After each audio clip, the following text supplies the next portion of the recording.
I am absolutely honored to have such an amazing guest today. And I would like to welcome you all wherever you are in the world, either good morning to in America, or good afternoon in Europe, or good evening in Asia. Um, we are glad that we can open such a discussion, even in these uncertain times, through Zoom at least, to see what is going on in the world. And we have had different perspectives throughout our conference, Antisemitism 2.0, throughout the whole day. And we are very honored to be having a talk by our public intellectual, Dr. Michal Vašečka, who will be talking about the world of anti-Semites, their know-how in Slovakia. And we have just been joined by Dr. Charles Asher Small, who is a Canadian public intellectual and the founding director of the renowned Institute for the Study of Global Antisemitism and Policy. I hope that both of my speakers can hear me well. Absolutely, Alexandra. We are with you. Yes. We will start with the talk with Dr. Charles Asher Small, since he's joined us here. Dr. Charles Asher Small is a Canadian public intellectual, as already mentioned by me, and after having completed his studies at McGill University in Montreal, University College in London, and Oxford University, Dr. Small has spoken at major academic and policy conferences to the National Parliament, addressed the United Nations, the European Parliament, and convened various seminars in the field of contemporary critical anti-Semitism at prominent universities such as Columbia University, Harvard, McGill, the Sorbonne, Oxford, and Yale, just to name a few. Currently, Dr. Small is a prominent scholar specializing in the field of contemporary anti-Semitism, social and cultural theory, globalization, and safeguarding human rights on democratic principles. Lastly, he is also an author of numerous books and publications. We welcome you from our offices at Bratislava, and we are looking forward to having a lecture by you. The floor is yours. Thank you. So first of all, I'm sorry I was late. I was having a very difficult time signing in, so it was a bit stressful. So thank you for the introduction, and I'd like to thank everybody who's organizing this very important conference for allowing me the privilege to participate and to address you. Michael, thank you, and Vera, thank you very much. And I'm honored to be here. So I'm going to speak briefly about issues of globalization and anti-Semitism from a quantitative and qualitative perspective. I'll keep my remarks brief so Michael can speak, and hopefully we can have a conversation later on.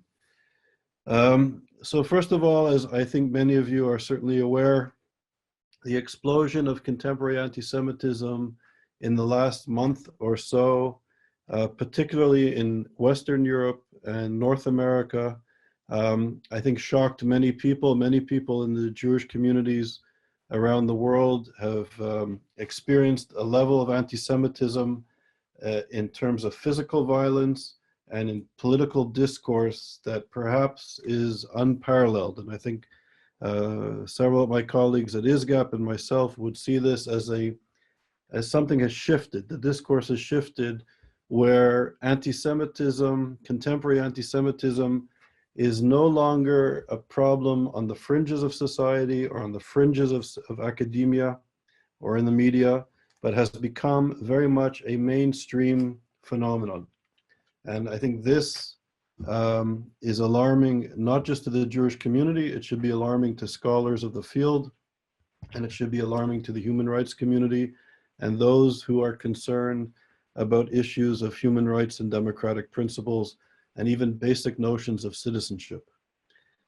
So why this explosion? I think some of the work that my colleagues and I have done at ISGAP, I participated and edited a 5-volume series, a 6-volume series actually, on global anti-Semitism, a crisis of modernity, where we looked at issues of global anti-Semitism, but in particular, the phenomenon of globalization and anti-Semitism.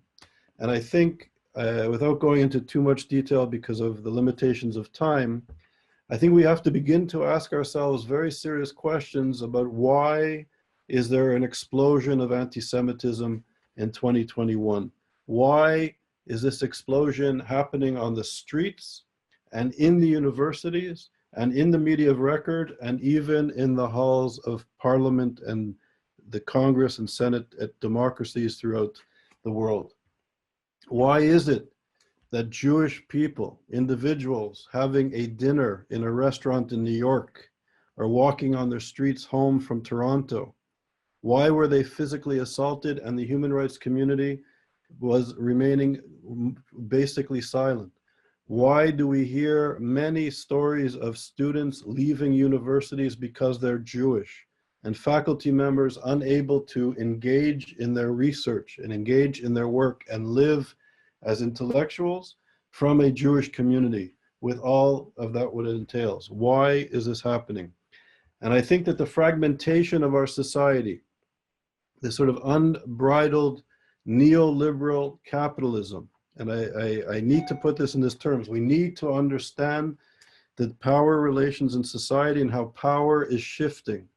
Why do social movements such as political Islam emerge and gain power in certain societies? Why is white racism and nationalism and populism re-emerging in European countries and even in the Americas, even in the United States? Why is white supremacy developing? Why is the extreme left re-emerging in some spaces, particularly, I have to say, in liberal institutions like universities? Why is there a red-green alliance? How can progressive intellectuals remain silent with the emergence of Hamas or the Muslim Brotherhood, which not only calls for the dismantling of the state of Israel, does not only call for the extermination of Jews, does not only use the protocols of the elders of Zion as a core element of its ideology, not the extreme wing, not the military wing, but a core element of the Muslim Brotherhood's ideology is this fusion of European anti-Semitism, namely the protocols of the elders of Zion, which paved the way to the Shoah. How is it that progressive people remain silent in the face of this genocidal anti-Semitism by a social movement which is diametrically opposed to democratic principles, citizenship, basic notions of equality under one law, the rights of gay people, the rights of women to be emancipated and equal, the rights of religious freedom and pluralism in society? Why the irrational silence in the face of this reactionary social movement? These are questions that need to be unpacked and understood. And my suggestion in the work that we've done is that political Islam wants to destroy the state, and they see the state as a vestige of Western imperialism. Neoliberalism weakens the state in the name of democracy and economic development, but a weakening state has increased levels of fragmentation and marginalization, socioeconomic, political, and cultural marginalization from the main economic, social, and cultural processes and development and modernization and a promise of a better future that was the hallmark of development and of democracy after the Second World War and after the Shoah. The world got together and not only created international organizations to fight discrimination and promote human rights, but the world got together in the ashes of the Holocaust and the ashes of the Second World War, and we agreed as an international community that never again will we allow socioeconomic and cultural conditions to exist in which reactionary social movements like fascism and Nazism and communism could emerge and speak to the disenfranchised, that we would have a basic level of employment, a basic level of housing, a basic level of nutrition, of education and social services. But through neoliberalism, I would submit to you, too many people, too many segments of the populations throughout the world have become increasingly marginalized from the processes of development and the promises of modernization and development. And we see, as societies become more fragmented, the space, the vacuum in society is being filled by these reactionary social movements on the extreme left, the extreme right, and in political Islam. So this is a crisis, if you will, of modernity. And I would submit to you that anti-Semitism and the Jew, as Elie Wiesel said, that anti-Semitism begins with the Jews, but it never ends with the Jews. That once this form of hatred and anti-democratic and anti-human behavior is permitted, it knows no boundaries, and others will also be its victim. So the emergence of anti-Semitism, I would say, points to a breakdown in the social contract internationally, nationally, and regionally. So the rise of anti-Semitism is the early warning system, not just to the Jewish community, but I would say to democratic principles and values and practices. Going back to the sort of local level, from the conceptual larger argument to the local argument, we function in universities. At ISGAP, we did a study for 8 years looking at education, looking at the impact that the Muslim Brotherhood has had on universities in the United States and in Europe, and I dare say in democratic countries. And we all know the connection that the Muslim Brotherhood has to anti-Semitism, to European anti-Semitism and fascism, fused with a very narrow understanding of Islam. And this political Islamist movement, starting 100 years ago with the Muslim Brotherhood, has branched out to other forms of political Islam, from Hamas to ISIS to Hezbollah, and even the Iranian revolutionary regime that pays homage to the Sunni thinkers that started political Islam. That the Muslim Brotherhood is using soft power as we speak to influence government policy, to influence universities. In our research, we found $3 billion going to American universities that was undocumented. Some more money has been sent to universities by the Muslim Brotherhood and related foundations, but we discovered $3 billion that was sent illegally. So the question is, if the Muslim Brotherhood is funding universities, what impact does this have on our education? What impact does this have on the environment of universities? And we also know, for example, that the Muslim Brotherhood was supporting the Students for Justice in Palestine. The Students for Justice in Palestine is an offshoot of the Muslim Student Association. The Muslim Student Association is directly connected to the Muslim Brotherhood. They operate on hundreds of university campuses in the United States and in Canada, and as well in Europe. They're, in a sense, the shock troops. They're creating environments in which Jewish students at some of the best universities feel unsafe to go to campus. And in the classroom, the influence of this soft power of the Muslim Brotherhood, we know the shifting discourse around not only Israel and Jewish peoplehood, but also about Jewish communities. And I think, in a sense, the social sciences and critical theory that was influenced by people like Michel Foucault and Edward Said. Michel Foucault and Edward Said, supporters of the Iranian Revolution when its leaders were in exile in Paris, and Foucault and Said spent time with these exiled leaders. They were perceiving the Iranian Revolution, or the coming of the Iranian Revolution, as something akin to what the French Revolution was connected to notions of enlightenment and democracy, and they saw the Iranian revolutionary movement as something akin to this within the Middle East or in the Islamic world. No critical analysis of the contradictions in this movement, its portrayal of the Jew, its portrayal of women, its portrayal of people with different gendered identities, religious minorities, religious pluralism. None of this was in the sort of philosophical conversations of the time. And we can see in academia that when it comes to Middle East studies or postmodern theory, the notion of the Jew shifting. I know my time is short. I'll just end with two more quick points.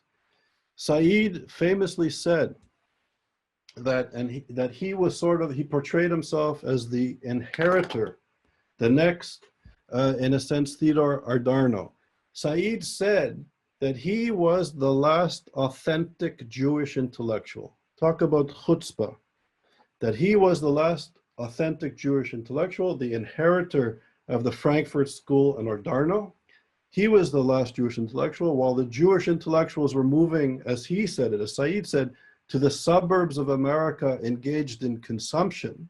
He was the last Jewish intellectual. And by that, he meant he was the last victim of Nazism, of fascism, that he and the Palestinians were the victims of the Holocaust, and that the Jew has become, not only the Zionist has become the colonizer and the white supremacist and the apartheid regime in this colonial project of Zionism, the Jew as well has begun to shift. And we can see this in the United States of America, that the Jew has become not only white, but has become the epitome of white elitism and white supremacy. Last week, 2 weeks ago, we had Mrs. Landau speak to our group at ISGAP. Mrs. Landau is a Holocaust survivor from Poland, and she spoke so powerfully and eloquently about how her family was moved from the village that she grew up in into a ghetto. And from the ghetto, her and her family escaped the Nazis and went to live in a forest. And they survived in the forest for 6 months. They were eventually apprehended by the Nazis. And her brother and her sister and her father were lined up in front of a pit, and they were shot to be executed. Mrs. Landau's father shielded her from the bullets, and she survived the execution. And she fell into the pit unharmed, and in the evening crawled out of all the dead bodies, kissed her brother and her sister and her father goodbye, and crawled to a farm in the rural areas of Poland. And she was taken in by a family of righteous Gentiles who saved her life, who nursed her back to health. And to make a long story, she made it to Israel. She had 3 children. She now has 7 grandchildren, and she survived. She survived with her mother. And she said that her victory over the Nazis was the fact that she has 3 children and 7 grandchildren. And that the Nazis wanted to eradicate the Jewish people because they were poisoning the purity, nation, and race. In her lifetime, she's still alive. In the United States of America and in Europe, intellectuals who have no understanding of what it is to be Jewish, who have no understanding of Judaism, are now saying to the Jewish people that you are white. Not that you are white because we are sorry for the extermination and the Shoah and the displacement and the suffering and the refugees that we caused you.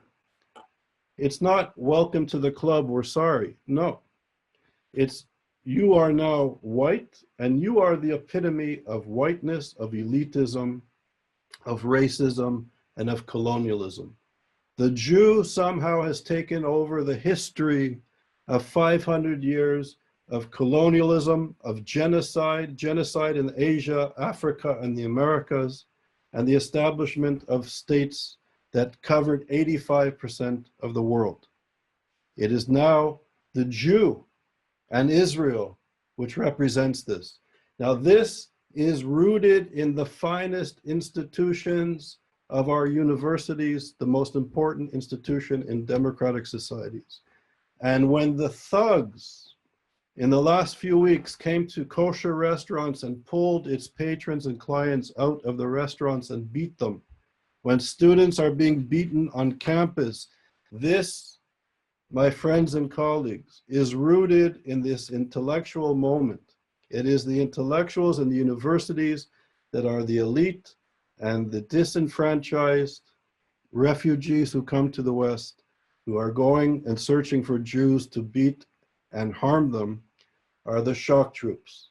And this, ladies and gentlemen, is taking place in a moment in our society of political, socioeconomic, and cultural displacement, a time of social media that lines everybody up into their little bubbles of information where we are not connected by common narratives, the fragmentation of information.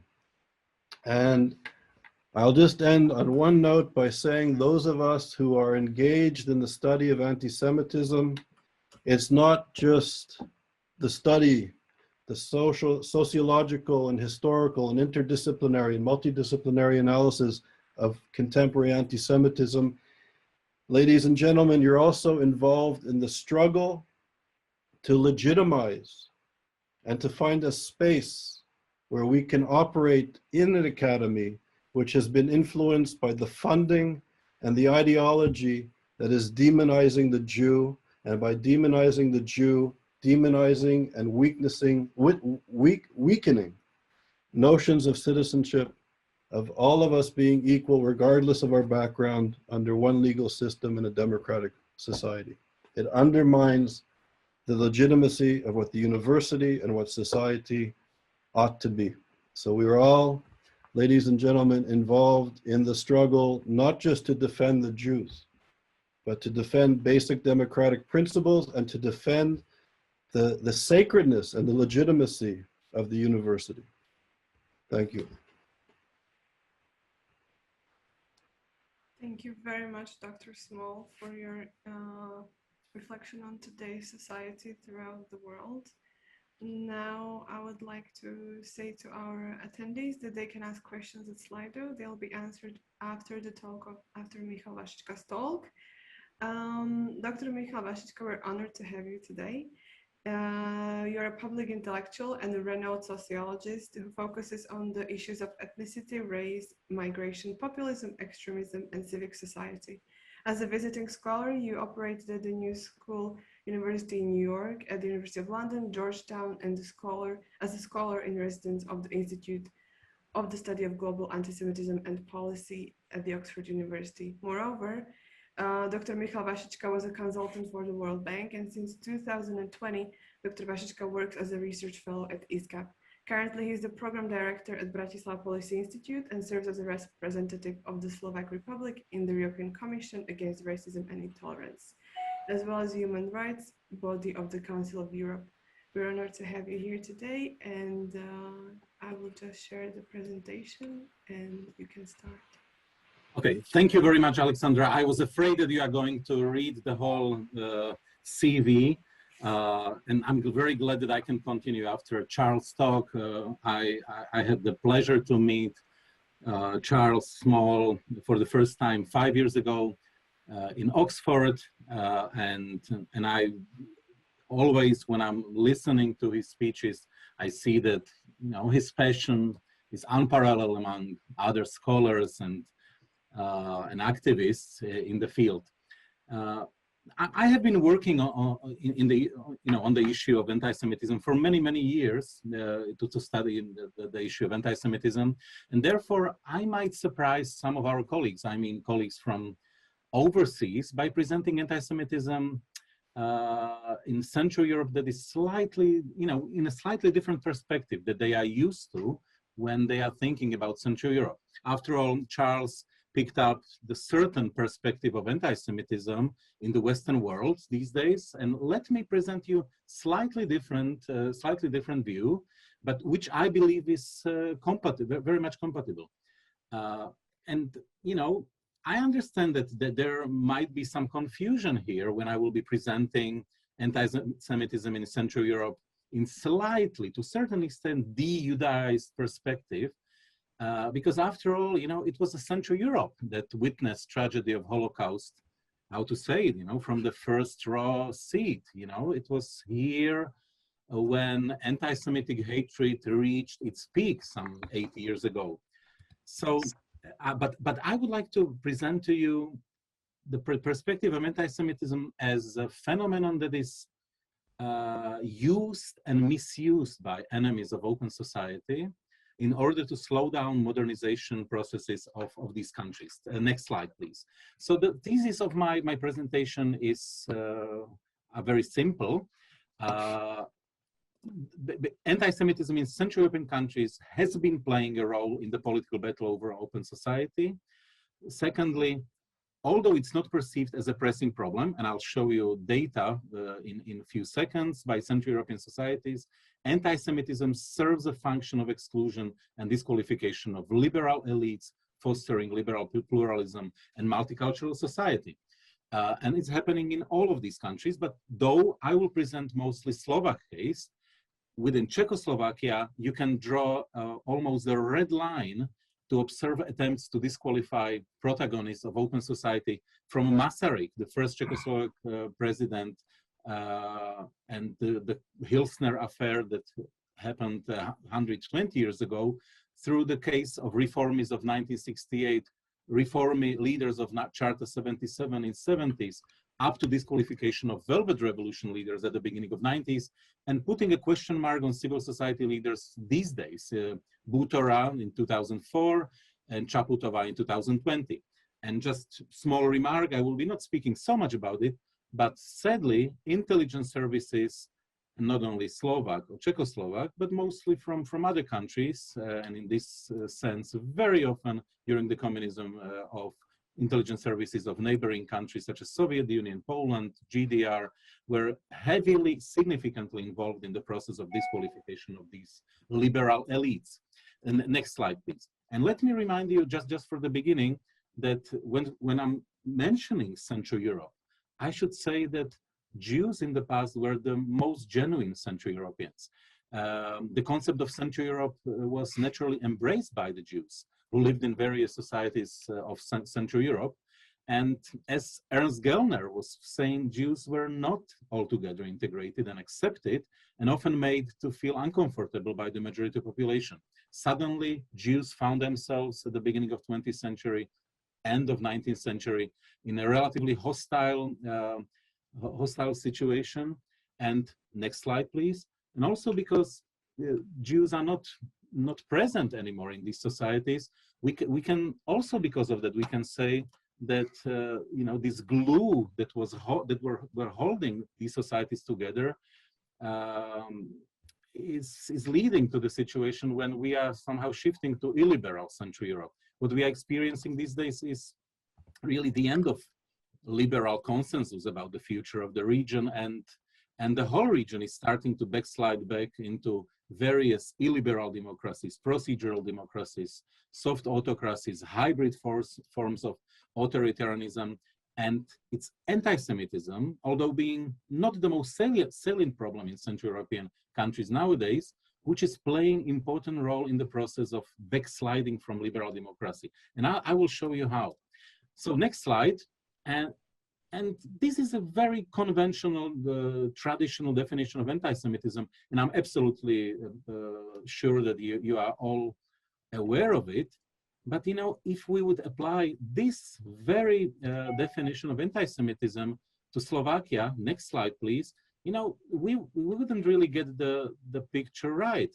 You know what is happening in Slovakia these days? All those synagogues that were fortunately preserved, well, Jewish population unfortunately perish, not only because of Nazi activities, but because of local Slovak fascists who, by the way, adopted even more strict anti-Jewish legislation than in the Third Reich. But fortunately, synagogues remained. They were very much destroyed during the communism, but these days they are being repaired. They are almost shiny in many cities. They are becoming one of the most beautiful buildings in many Slovak cities, and they are used as community centers. They are used as exhibition halls.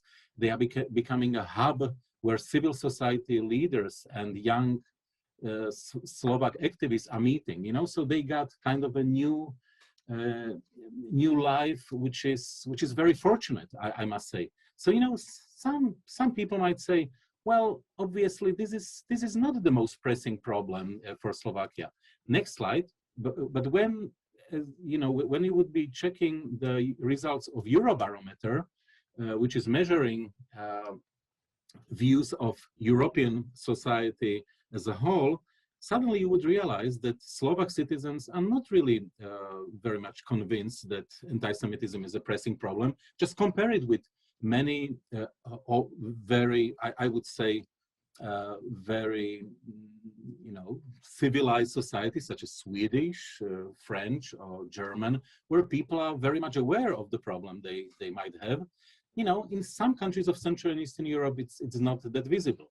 Next slide, please. In case of Slovakia, if you compare it with European average, it's only 20% of people who believe that anti-Semitism is a visible problem, while this is 50% European-wide, while in 70% of Slovaks who believe that, this is not a problem at all.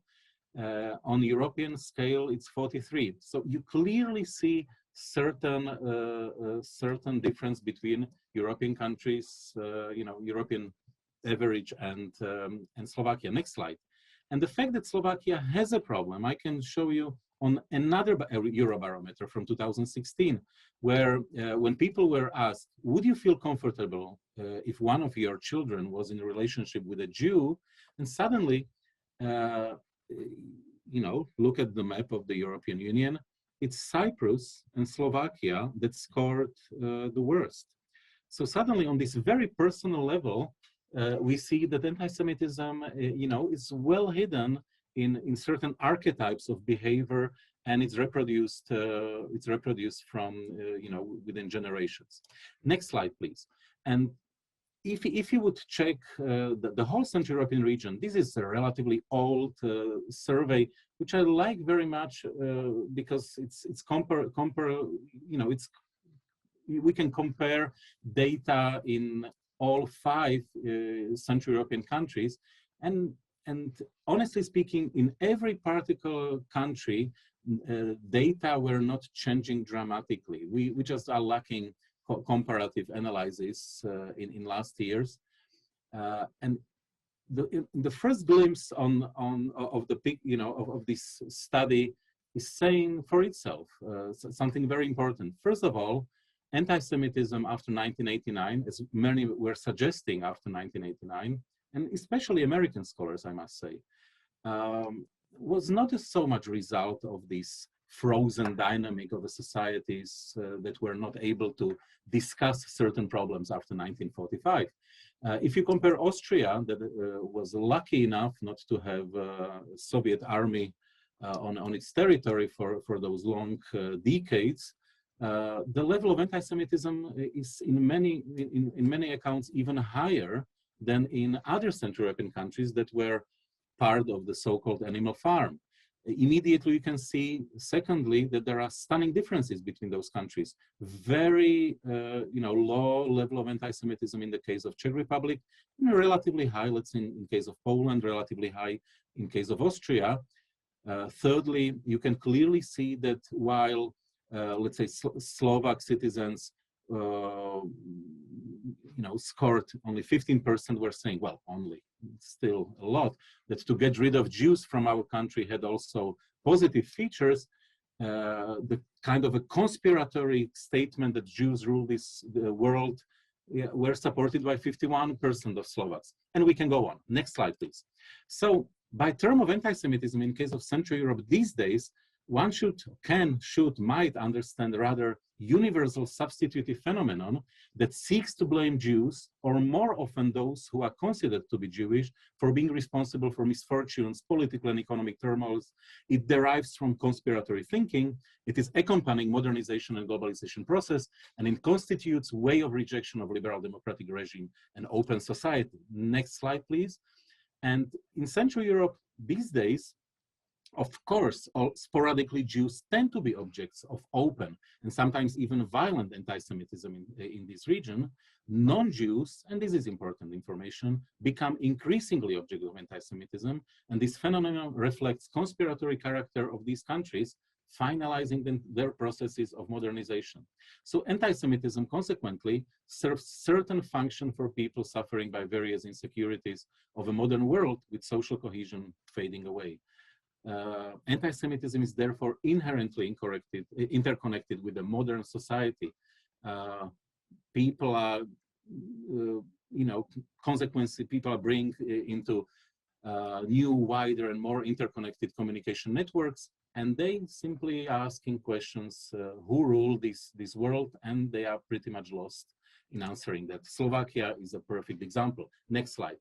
And very quickly, just to draw the red line in case of Czechoslovakia and Slovakia, the case of Tomáš Garrigue Masaryk, who, as you might know, married Charlotte Garrigue from Brooklyn, New York. Her deep Protestantism had dramatic impact on on Tomáš Masaryk. Later, he became the first Czechoslovak president. But what is more important, he was the main protagonist of rejecting completely insane accusation of Hilsner during the Hilsner affair at the end of the 19th century. Next slide, please. Where, as you might recall, Hilsner was accused that he killed Aneška Hruzová, and of course there were no proofs. He was sentenced to life, and Masaryk was the first who immediately understood that this is not about Hilsner. This is not even about Jews. It's just anti-Semitism of Vienna conservative and clerical forces that are trying to use anti-Semitism in the last desperate attempt to keep Austro-Hungarian monarchy from modernization, from federalization, etc., etc. And Masaryk depicted it. And just next slide, just what I mentioned. Of course, evidence bureau of the Count K monarchy was very helpful in that, in somehow developing the whole story of Masaryk's origin. Suddenly they were searching for his Jewish father who was living in Hodoń, in Göding, etc., etc. We don't have time for that, although it's a fascinating story. We might return to it in a discussion. Next slide. All of us, we know what happened next. The Slovak fascist state was incredibly and brutal by inventing and adopting the anti-Jewish legislation. So suddenly this anti-Semitic hatred turned against Jews, and also to those who were on their side in many accounts. But let's continue. We don't have time to discuss that. Next slide. Anti-Semitism didn't disappear from Czechoslovakia.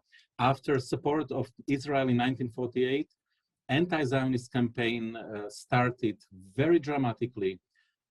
Attitudes toward Israel changed, and Jews were portrayed as bourgeois elements, and anti-Zionism reached its peak during Slansky trial. Next slide. For those of you who might not remember, Slansky was the Secretary General of the Communist Party. He and other party leaders were accused of participating in Trotskyite, Titoite, Zionist conspiracy, and they were convicted. And just by chance, 11 of them were Jews, and even their original names were used during the trial. It was a festival of very primitive anti-Semitism, which was somehow pegged as an anti-Zionism, although of course the goal was to awake these archetypes that were preserved among population for a long time. Later, next slide. Anti-Zionism continued to be partisan state doctrine in 50s and 60s, but most of the time it was not directed at citizens of Czechoslovakia. At least that we can say about those few, let's say 15 years. In 1967, intellectuals of Czechoslovakia started to support Israel, which was unheard of, because of course Soviet Union was on the other side, so to say. So this disobedience to official politics contributed in consequences to the Prague Spring. This is very often forgotten, that Alexander Dubček was elected at the beginning of 1968, and therefore Prague Spring started thanks to Writers' Union, who was opposing Czechoslovak position on Israel. Slovak writer Ladislav Mňačko, who was not Jewish, in 1967 even emigrated to Israel as a sign of protest, and he was deprived of his Czechoslovak citizenship. And discussion on Zionism and anti-Semitism very much contributed to the rapid democratization of a society in 1968. Next slide, please. Very quickly, the symbol of this reform process has been Eduard Goldsticker, who was of Jewish origin, and he was a chairman of the Writers' Union. And he was targeted by media of the Soviet Union, Poland, GDR. He was portrayed as agent of Zionist centers. Next slide, please. He was even in an official a communist daily newspaper, Rude Pravo, named as a filthy Jew. You know, so in other words, all these hardliners were trying to utilize again anti-Semitism against democratization campaign, the democratization process. Campaign was prepared and run from abroad with active support of hardliners such as Vasil Bilak. And the Jewish background of leaders of the Prague Spring started to hit discussion. Although there were very few of them who were of Jewish origin, they were always pointed at and discussed. So in the same way as 20 years later, after 1989, anti-Semitism just should have served one function: to slow down or to stop democratization process. Next slide. Very quickly, and the same happened just a few years later when Charter 77 was prepared by Czechoslovak intellectuals, and when the spreading the text was considered as a political crime. Immediately, hardliners within the Communist Party started to attack those proponents of Charter 77, those reformists who were of Jewish origin. The government's reaction was of course harsh. We can go in, and you know, they were described as traitors, renegades, loyal servants, and agents of imperialism, and Zionists. And Zionism here was very, very important. They were trying to make also, next slide please, also next slide, also people like Václav Havel to be member of a Zionist conspiracy, you know, and this evil causality has been created. Mixture of Zionists, Freemasons, Jews provoked all stereotypes and prejudices. And this anti-Zionist propaganda was relatively successful. And let me show you on the next slide how one of the first surveys, which was covering whether people would agree with those people who say Zionism is racism. And suddenly, look at it.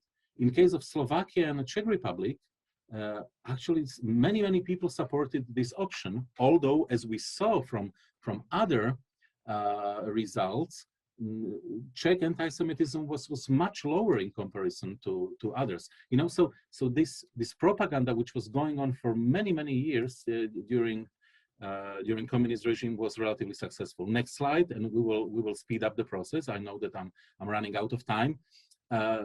Situation in the Czech Republic and Slovakia has been different since the spring of 1990. Attempts to awake ghosts of the past were happening in both countries. In Czech Republic, relatively unsuccessfully, although in southern Moravia we can discuss it. You know, anti-Semitic pamphlets were spreaded. But in case of Slovakia, next slide, the radicalization of a discourse was taking place, and enemies of open society were relatively successful. Continuation of the anti-Zionist discourse took place, but more importantly, anti-Jewish discourse from times of the fascist Slovak state, 1939, 1945, you know, was very visible. Sometimes even the old articles from this period were published again. Also kind of anti-globalist, anti-Semitic discourse, and miraculously, even traditional Christian anti-Judaism, which everybody believed it's completely dead because it didn't have any meaning, but suddenly within certain religious Roman Catholic groups, it became rather visible. Next slide, please. The revolutionary movement, which was behind changes of November 1989, was immediately became target of a brutal anti-Semitic nationalistic propaganda. Before the first free elections, public against violence was blamed to be Jews, Jewish Bolsheviks, traitors, Zionists, cosmopolitans. And honestly speaking, you know, I remember it. I was sitting there, you know, just to say something personal, and for me it was absolute shock. You know, that was probably the first kind of signal for me that I should try to study this phenomenon, because that was an explosion of hatred I never heard before. Well, I'm speaking about 1990. And even free elections slogan, Chance for Slovakia, was portrayed by some nationalists as a chance for Israel that time. And leaders of next slide of revolution of 1989 in Slovakia, no matter what was their ethnicity, identity, or faith, were blamed to be Jewish, Zionist, and anti-Slovak. And let me present to you several cases, and I will be finishing already. The first one next. This is a case of Fedor Gál, leader of the Public Against Violence from the beginning of 90s. Fedor Gál was born in Theresienstadt. Well, you can imagine that his mother survived the Theresienstadt under Nazis, and he became one of the leaders of the Velvet Revolution.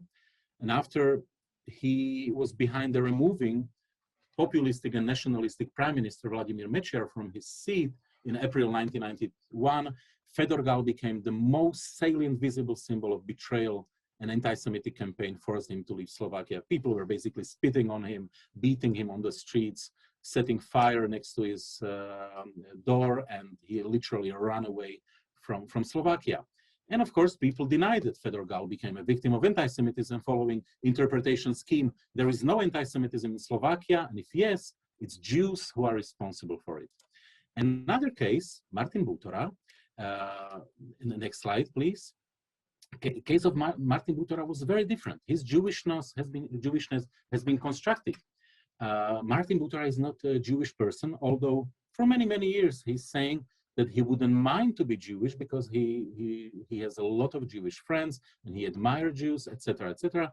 And immediately after he announced his candidacy for a president of Slovakia in 2004, anti-Semites started to develop stories about his origins, and all forms of anti-Semitism was presented. And there were many similarities with anti-Semitic myth about Thomas Garrigue Masaryk. Basically how Jewishness of a person who was a symbol of cosmopolitanism, openness, and pro-Western policies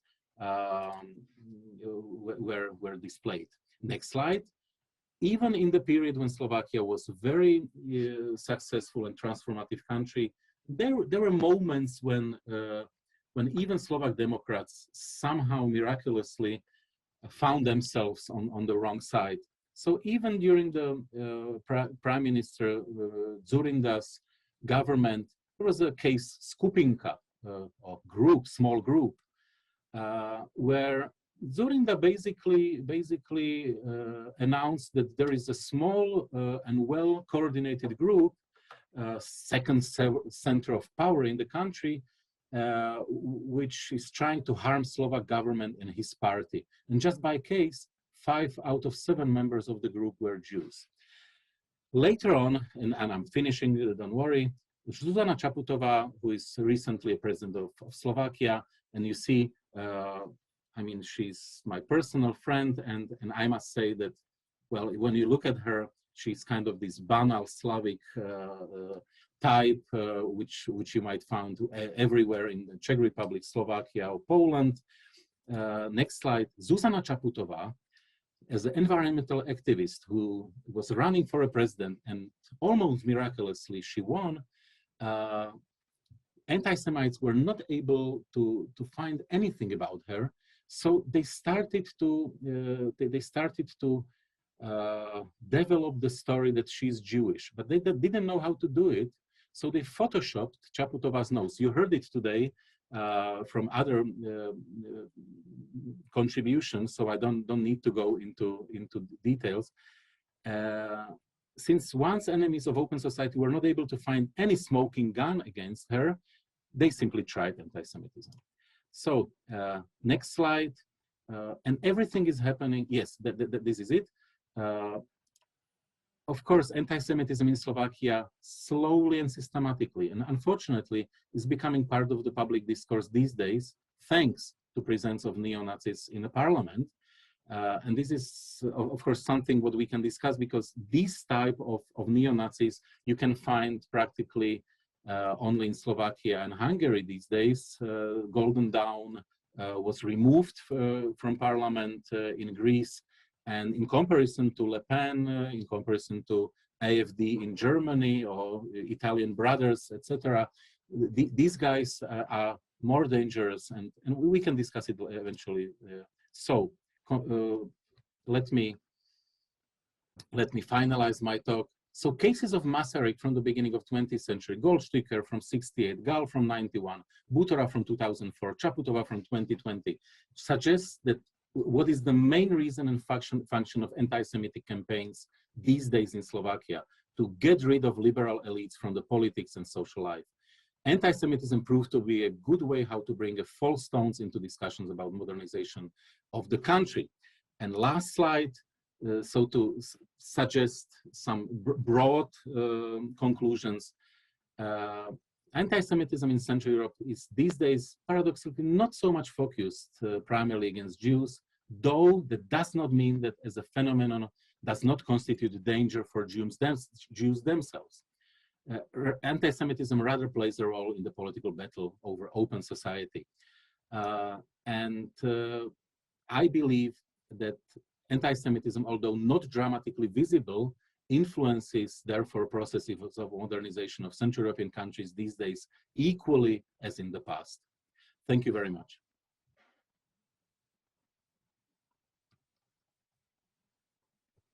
Thank you very much, Dr. Vašečka, for your talk, specializing on Central Europe. We will now proceed with the questions to our panelists, Dr. Charles Asher-Small and Dr. Michal Vašečka. Is there anyone on the Zoom who would like to ask directly, either Dr. Vašečka or Dr. Charles Asher-Small? I don't see any hand raised, but we have received for Dr. Small, I'm quoting, "Hi Charles, it's Stephen Sterner from Gettysburg. Thank you for your insightful talk. American government intelligence agencies have warned right-wing militant groups are the greatest threat to American domestic security. These groups disagree on race issues, but all have Jews as the source of undermining civilization. What do these groups share with the left-wing groups you worry are being financed by the Muslim Brotherhood?" I'm sorry, you are muted. Thank you. Can you hear me? Yeah. So thanks for the question, and I send a warm hello to Stephen. Nice to hear your question through the interpreter. So Stephen, I certainly agree with I agree with you about the severity of the threat of right-wing anti-Semitism, racism, supremacy, nationalism, which is alive and well in the United States and in other parts of the world. And we can think of examples in Central Europe that our colleagues are much more knowledgeable than me. So yes, so I agree. And I know that the FBI and other state officials are very concerned about the radicalization of white extremism in the United States. My colleague Joel Finkelstein has been mapping this out for years, and it's a growing phenomenon. And I think it reflects kind of what I was saying earlier about how globalization is increasing marginalization and fragmentation. And in these marginalized communities, they become prey for populism and sort of easy answers. And it's a serious threat. And I think that being said, and I'm not trying to minimize this at all, and I can hear Stephen smiling that he thinks I'm going to minimize it, but I am not. I think what's important to understand is that political Islam and left-wing extremism, I would argue, are also byproducts of neoliberal globalization and processes of fragmentation and marginalization. White supremacists are violent and operate in spaces that are usually, not entirely, but usually different than so-called other spaces that are dominated by liberals, like universities and like the media of record. So white supremacists are not going to be, by and large, welcome at Ivy League universities or in Oxbridge or the Sorbonne or at liberal arts colleges. In fact, the war against Christian forms of anti-Semitism and racist Nazi forms of anti-Semitism are well entrenched in these liberal spaces. And if anybody articulated anti-Semitism or nationalism or white supremacy in a university or in the media of record, I think their careers would end and it would not be acceptable. But what concerns me is the funding of liberal institutions like universities and like the media of record and like publishing houses by the Muslim Brotherhood, and the shift in discourse in these sort of progressive postmodern spaces. So for example, when Edward Said says that he is the last authentic Jew and that he's the ultimate victim of Nazism and fascism, that he is the incarnation of the victim of Auschwitz, and this passes as legitimate social theory for 40 years, we should not be surprised when thugs are pulling Jews out of cafes and restaurants on the streets of North America, and our intellectual brothers and sisters in the faculty lounge are silent. In fact, they've bought into it. In fact, that I would argue, that they have legitimized the brutality that is emerging on the streets of North America, and the shift that we've just witnessed, the legitimacy of violence against Jewish people in the democratic countries of the United States, Canada, England, and France, and others. And it's been legitimized by 40 or 50 years of not only funding of these universities by the Muslim Brotherhood, but the support of sort of postmodern, irrational theory that is passing as this sort of dominant framework in not only Middle East studies, but also in the social science and literary criticism, cultural studies, post-colonial studies, and the like. So when Said says these replacement theory and Holocaust revisionism at the most sophisticated levels, we should not be surprised as intellectuals, Stephen.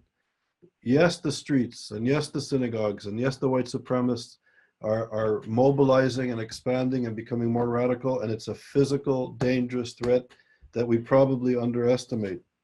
But don't underestimate the legitimacy that the intellectual class is giving to policy, is giving to discourse, which legitimizes the disenfranchised thugs that are going out to beat Jewish students on our campuses and pulling Jews out of kosher restaurants in New York, LA, Toronto, and Montreal. This is a global problem, and Americans, especially the American Jewish leadership and intellectuals, must stop seeing this rise and explosion of anti-Semitism as a right problem or a left problem, as a Democratic problem or as a Republican problem. This is a problem of, I would argue, processes, socioeconomic, cultural, political processes of neoliberal globalization and marginalization, and it's touching the ideological, civilizational core of what anti-Semitism has been and what the Jew has been in Western civilization for not only for centuries, but for millennia. And we have to understand, Stephen, that this is deep and it's not a left problem or a right problem. We have to, as scholars and intellectuals, unpack this and hit it head on. This is not just the Republicans that I know you don't like, or the Democrats that many of us like or dislike. There's something happening, Stephen, that's deep and structural, and we need to fight it, I think, at that level. So thank you for the question. I hope we can meet soon. Thank you for your answer. I'm just going to read that Stephen also said that thank you. I liked your answer. I agree that my fellow leftists and progressives are legitimizing him there. Big hug. Big hug to you, Steve. That was his reply. We now have a question from Zbigniew Taran, who is with us on Zoom. Can you unmute yourself? What's your question? Good afternoon. Thank you very much. I just wanted to follow up on Charles's talk, and I tend to differ in my opinion about the universities. I think that you have managed to describe what is happening on the American universities very well, but I would be a little bit cautious to apply this experience to Central European region and Central European universities, because I see cases in which anti-liberal agenda actually manages to penetrate Central European universities. And we have had cases in Poland where historians were attacked for their historical works. We have seen cases in which entire university was expelled from Hungary. And we see cases in which far-right groups are trying to establish like intellectual organizations or think tanks or something like that, and try to promote them on universities. So let us just be careful not to apply experience from one cultural region to another, because we may miss some of the threats. But thank you very much. And my second question, I put it into the Slido. I am very curious to hear, how did you actually manage to uncover the illegal funding of the American universities? That is very, very interesting, and I would like to hear something more about that. Thank you very much. Thank you. First of all, wonderful to see you, Zhivnik. And thank you for your questions. Good to see you. Yeah, so I agree with you and I disagree with you. So I think you're, and I'm not being humble, I humbly agree with you. I think that there are important national and regional differences in the education system. The United States is a free market, more of a free market system. In other parts of Europe, it's more state funded and not private, but parapublic or public. And the political processes are different in the United States compared to Canada, compared to the UK, compared to France, Germany, and certainly Central Europe, and places like Poland and Slovakia. So I think your point is well taken. At the same time, I'll push back a little bit by saying, despite those differences, which you are right to point out, and there are serious differences, I think at the same time, we have to look at the university in historical context and the portrayal of the Jew in the finest universities historically. So when the dominant perspective of seeing the world was through the lens of certain forms of Christianity, the Jew was the quintessential other, and basically were not, by and large, permitted to go to the university until the 1850s or 60s in some cases, when enfranchisement and enlightenment started in Europe. So that's number one. And number two, the universities, and I don't want to make flippant comparisons, but the universities and the pushback to enlightenment and eugenics and the racially based notions of identity and science, really the universities played a very important role in producing this information and knowledge and pseudoscience that passed as science, that legitimized notions of white supremacy, of an Aryan nation in which the Jew was poisoning its purity. This was university-based education, which resulted and played a significant role in the Shoah. So universities, when it comes to the Jew and when it comes to women and gay people and African people and colonized people, have a horrendous history and legacy. And I went to the School of Geography in Oxford University, and there were all these maps that were created by some of the best geographers and thinkers in European universities at Oxford University. And literally, these were the people that carved out maps of the world and imposed these notions of territories in Africa and Asia and the Americas. So we know the legacy. And I think in that context, the anti-Semitism of the university, the legitimization of portraying Israel as a problem, delegitimizing and demonizing Israel, the university, the production of knowledge that is coming out of the university today and for the last several decades, I would argue is playing an instrumental role in the war, not just against Israel, but the war against the Jewish people. The fact that I went to a Shabbat in Oxford, which is a peaceful small town in the middle of a democratic country, where we have to have security in the synagogues in Oxford, to go to Shabbat, is indicative of the type of delegitimization and dehumanization of the Jew that passes off in these halls of these storied universities. So I think intellectual anti-Semitism is legitimizing and paving the way for contemporary anti-Semitism. So I think that needs to, as scholars, we need to place ourselves in this legacy of production of knowledge. And then just very quickly, how did we do this follow the money? So to make a long story short, I fell into information by mistake a year and a half after we were closed at Yale University. I came across old emails of people who were antagonistic to our center and started to do, by mistake, kind of, check. There was a vice president of Yale that was very antagonistic to us. And I came across an old email, and for the first time, a year and a half after we were closed, I Googled him. And it turned out before he was the vice president of Yale, he was the vice president of a pharmaceutical company in Cambridge, Massachusetts. I looked at who owned the company, and it turned out to be a man named Mohammed Ben Mahfouz. Ben Mahfouz is a known supporter. He's a Saudi businessman, supporter of the Muslim Brotherhood, and an arms dealer, in addition to running these pharmaceutical companies in the United States and throughout the world. And to make a long story short, I found a network of foundations, of banks, of funders, of Muslim Brotherhood people that were giving money to Yale and other universities. And I didn't know what I found. I had no idea if this was real or this was just, strange connections you find on the internet that are meaningless. And I gave it to experts in counterterrorism, and they said, yes, this is the tip of an iceberg.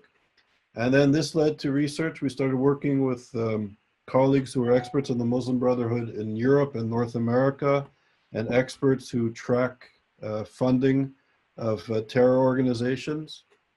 And to make a long story short, through investigative accounting and creating this network, we were able to ascertain that in the United States, American universities are allowed to take donations from foreign entities, but anything over $250,000, it's actually an anti-Nazi law that started in the 1930s. Anything over $250,000, you have to report to the Department of Education and the IRS. And we discovered discrepancies in what was coming into the United States and what the universities were reporting. Yale University, for example, forgot to do any tax returns for 8 years. And to make a long story short, we presented our findings in 2019 in Washington, and 3 months later, the federal government of the United States launched an investigation. We were able, with our meager resources, to find $3 billion.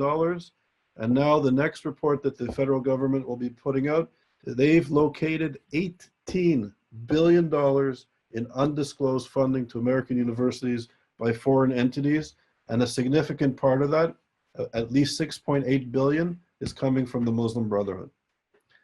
And it's a very important topic, and now more and more people are beginning to look at the implications of anti-Semites and anti-democratic movements supporting our education and looking at the impact it has on our pedagogy, our curriculum, our discourse, our hiring practices. Wow. Thank you. Thank you. Thank you very much for answering. Before I give the floor to Stephen Stern, you also, Mr. Tarrant, mentioned Central Europe as a state of academia, and that was the scope of Dr. Vašečka's talk. Would you like to comment to that something? Are you asking Stephen Stern if he has a question? I'm currently asking what you would like to. Who, me? Or someone else? Dr. Vašečka. Oh, sorry. I was confused as well, Alexandra. We cannot hear you well because there is an echo, quite terrible. No. I don't want to jump into it, and I'm very glad that Zbigniew Tarrant actually mentioned it, because the situation in Central Europe is obviously different. What we are facing here is a rather influence of far-right groups that found their way into universities, which is a new phenomenon unheard of in 90s. And speaking about the Czech Republic, the situation was completely different 10 or 15 years ago. So unlike in the United States, where we can see certain anti-Semitism, left-wing oriented anti-Semitism, which is sometimes even miraculously interconnected with certain progressive ideas. This is almost non-existent in Central Europe. So no, I don't want to jump into it, because I believe that that discussion was sufficient. Thank you very much. And now is the place for Stephen Stern to ask his question because of his raised hand. I just want to add to what Charles said. He knows I often disagree with him, but today I'm agreeing with him. And when we face anti-Semitism on campuses in the United States, no matter where it comes from, as someone who's a leftist, the left doesn't stand up and say anything at all. And they give it a pass. And in that regard, when we see right-wing anti-Semitism and left-wing people don't speak up, or we see left-wing anti-Semitism and left-wing or progressives don't speak up, this is a real problem now in the United States. And we progressive Jews are trying to talk about it with non-progressive Jews, but we're not getting a great audience. And so it's a tough situation here. I just wanted to add that to what Charles said. I agree. Can you hear me? Can I say Yes. something? Yeah. So Stephen, good to hear you. Look, I agree with what you just said. It's a serious issue. Raymond Aron, the great thinker, in 1968, he said that we were mugged. And what he meant by that is that the Jewish progressive intellectuals were mugged. And he said in every generation, progressive Jewish intellectuals are mugged. And as a footnote to this, I was a leader in the anti-apartheid movement, in human rights in general. I was the chairperson of the African National Congress Solidarity Committee, working with the leadership of the ANC, Tambo and Sisulu and the Joe Slovo and Dennis Goldberg. The list goes on. And I did it for a long time. It was an amazing experience. And I was on the ground in South Africa fighting apartheid. Stephen, it was my comrades that started Anti-Apartheid Week at the University of Toronto, which is now a global phenomenon. These are my comrades. So imagine what Raymond Aron said, it's in every generation, Stephen, we're mugged. And I think this is the lesson that we all have to, process and deal with. So my heart is with you. Now I would like to give the floor to Sami Apple, who has something to say. Can we hear you? Yes, just going back just 1 second on what Charles and everybody else have said about universities. All that you have said, it's totally amazing and incredible. Just to give you an example, a couple of years ago, maybe it was 3 years ago, I'm not exactly the date, the AAA, the Anthropological Association of America, that gets together all the students, professors, universities that have to do with anthropology. They decided that they were going to hold a vote on BDS, like many other organizations have done so.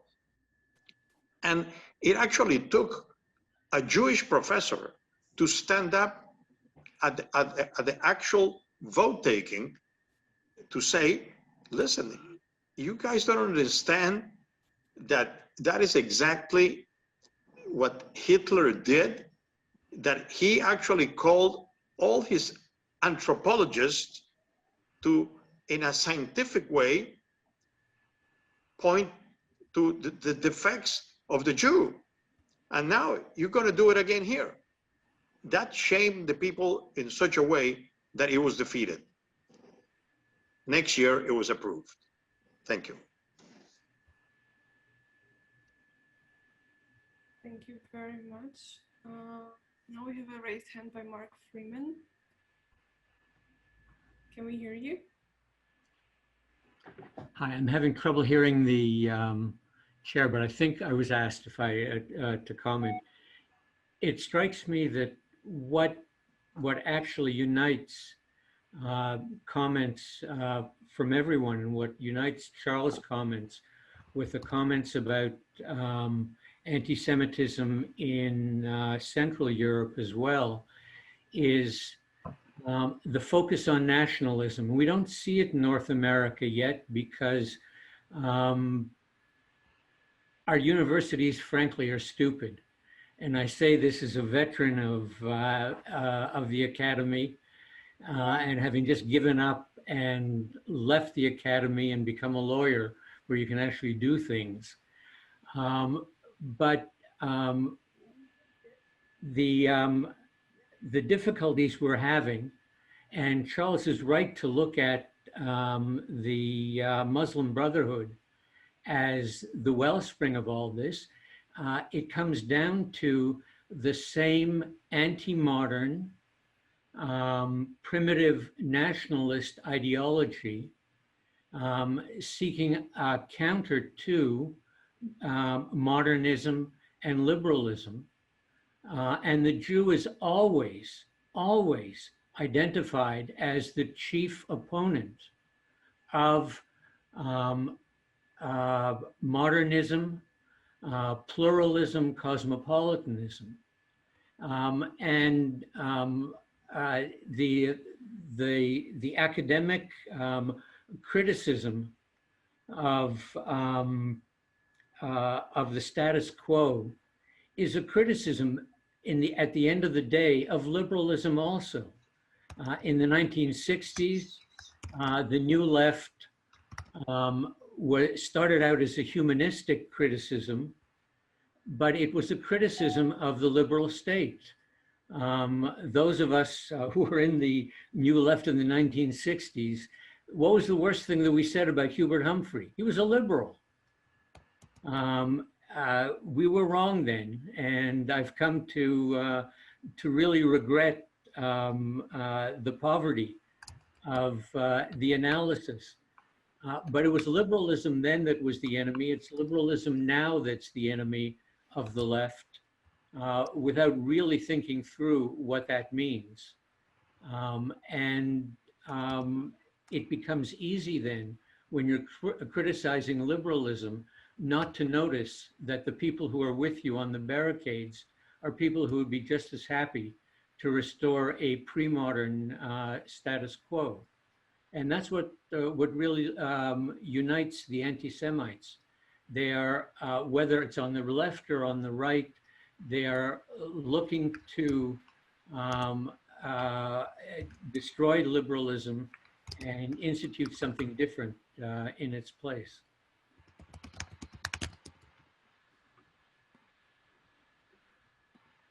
Thank you.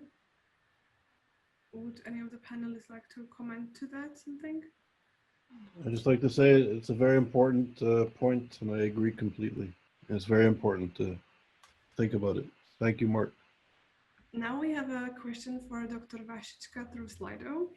And the question asks, how the anti-Semitism has changed after the murder of Jan Kuciak?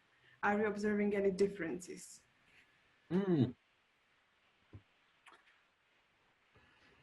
anti-Semitism was not really somehow involved in that, except of accusations that those were trying to bring down Fico's government, deeply corrupted and populistic government, were financed from abroad, mostly by people like Soros. We heard those stories about Hungary and Poland. We don't need to return to it, in Slovak case. But but speaking about the recent month, what's probably more striking is how anti-Semitism is also part of the rejection of vaccines, rejection of so-called Western pharmaceutical firms, because this is the problem of anti-globalism. To be anti-globalist is pretty legitimate. It's fair. The problem is that not every anti-globalist is anti-Semitic, but practically all anti-Semites are anti-globalist, because what they see in a globalization is conspiracy of some mysterious Jew who is sitting in New York City and ruling the world. And this, in the last few months, this is something what we can observe in Slovakia online pretty visibly, definitely. So in case of Kuciak and this, the fall of the nasty government in Slovakia 3 years ago, that was a story where anti-Semitism, as always in such a breaking point in the modern history of Slovakia, was present.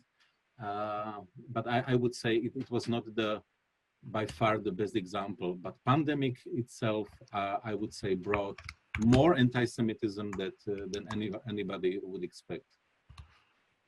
Thank you very much for your insight on Central Europe. We are out of time, but because we have still a few questions on the Slido, I will take the privilege of asking the last question to both of you. It's directed to both of you. In your opinion, what is the main global problem for countering and combating anti-Semitism? I'm giving now the floor to Dr. Charles Asher-Small. It's a very good question. Who asked the question? Unfortunately, through the power of the internet, it's anonymous, so I cannot. Okay, that's a good question. I don't have an easy answer. It's a profound question. I think what scholars need to do from different regions and different disciplines is work together almost to map and decode anti-Semitism. So listening to Michael and listening to people from different countries in Central Europe, and then listening to Mark in Canada and Stephen in the United States, we're facing different manifestations of anti-Semitism, and all of these manifestations are ideologically and politically rooted. There's a rationale to it that's deep and has been around for a long time. And I think we need to map and decode these ideologies and how they manifest in different forms. It could be right-wing nationalism and anti-globalism. It could be white supremacy in the United States. It could be post-modernity and liberalism in nice, polite Ivy League and Oxbridge institutions and in the media of record, in The Guardian and in the New York Times. And then this ideology is manifested against students and faculty, but it's also now increasingly manifested in Western countries on the streets of our democratic cities. Speaking to people at the Community Security Trust, the CST in London, and the amount of resources and the amount of threats that the Jewish community is facing in London, in Manchester, across the United Kingdom is staggering. It's staggering. And it's the same thing is happening in France. The same thing is happening maybe more intensely in Belgium. It's happening now in the United States and Canada. So as scholars, we really have to realize that this is in the words of Elie Wiesel said to the Canadian Parliament in 2003 that this is a time of urgency. And then he corrected himself and he said, no, this is not a time of urgency. This is a time of an emergency. So he was never so concerned in 2003, since he was in 1945 at the end of the Shoah, about anti-Semitism. And everybody on this call knows from 2003 to 2021, on the 22nd of June, the situation is deteriorating and shifting rapidly. So our role is urgent, and we have to map and decode it and do our best to publish and find space within institutions that are reluctant to deal with it and solidify our space and do high caliber, serious scientific research and work in a multidisciplinary way, and then take it and not only publish it, but in a rational way, try to influence policy and discourse. And yeah, and I think things are deteriorating and our work is urgent. Thank you very much. I'm now giving floor to Dr. Vašečka. Well, that was an interesting question because in a way, it's a question for all of us who are working in the field of, well, not only as Charles mentioned, you know, how when he was slightly younger, he was an activist against apartheid, you know, so something was, you know, something was driving him, you know, to work for the sake of some universal rights, etc., etc. And let me confess why I'm working in this issue for years, because, of course, exactly as Charles said, anti-Semitism is being displayed very differently in various countries and various cultures. But what is fascinating about it is that it's one of the most universal hatreds in the world. Universalism of it, permanency of it is stunning. It's present in countries where Jews never lived. You know, just go to Japan. Jews never lived in Japan traditionally. Japan is relatively anti-Semitic country. Not even mentioning Malaysia. I mean, everybody who visited Kuala Lumpur, you know what's happening in the country, and that's fascinating. And I must say that if after all those years, I have a personal experience that everything what I have been reading in various books, that totalitarian and authoritarian left and right is able to unify on one thing, and that's anti-Semitism. You know, it's a cultural code for rejecting open, civilized, modern society. And this is one of those few elements where they can agree. And that's why, this is the reason why we should not only study anti-Semitism, but you know, we should do also something more to point at those moments when it appears in a society, because it's dangerous not only to Jews, but it's danger also to all those people who, like us, would like to see our societies to be civilized and modern and open. Thank you very much. Now I believe that we've unfortunately run out of time. I'm now thanking both of you, both of the keynote speakers, Dr. Charles Asher-Small and Dr. Vašečka, for joining us today. We're very honored. And thank you very much for closing this amazing conference, Antisemitism 2.0, which was filled with perceptions and notions and experiences from the various sides of the world. And I do believe that as much as I did, that you also as attendees found it very enriching. And we wish you all the best in your academic or other endeavors. And thank you very much again to our keynote speakers, Dr. Charles Asher-Small and Dr. Michal Vašečka, and have a great rest of the day wherever in the world you are. Thank you very much. Thank you.